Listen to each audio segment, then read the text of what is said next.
How to use Todoist filters to manage tax list. Hi guys, welcome to another tutorial. In this tutorial, I'll be teaching you how you can use Todoist filters to manage tax list. So let's get right into it. The first step is to log in into your account, that is your Todoist account, just like I have done here. And then once you're logged in, you're able to your home page automatically. On this page, you can see some options by the left side of the screen. You can see your project, you can see your template, etc. So as you can see all of this, the next step is to go to filters and labels.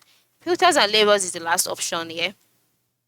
So just click on it. Once you click on it, you'll be brought to the filters and labels page. So on this page, the next step is to use the filter that you would like to manage your tax list. All right, so currently the filters available are assigned to me priority one. So if you want to edit this filter, you can just move to the right side of the screen, click on filter, and then you can edit it. Once you edit this filter, um you will no longer be able to use this particular filter to search out tax. All right, so ensure you use keywords that will make it easier for you to search out your tax on the on your tax page.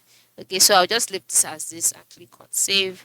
And then if you want to add another filter, you can click on add, and then you can type in the name, the query, the color, etc. And you can also add or edit your labels as well. Once you've done all of this, whenever you use the search icon and you type out this filter option, the tax would easily be displayed to you, as you can see, easily, just like that. So this is how you can use filters and labels or filters to manage your tax list on Todoist.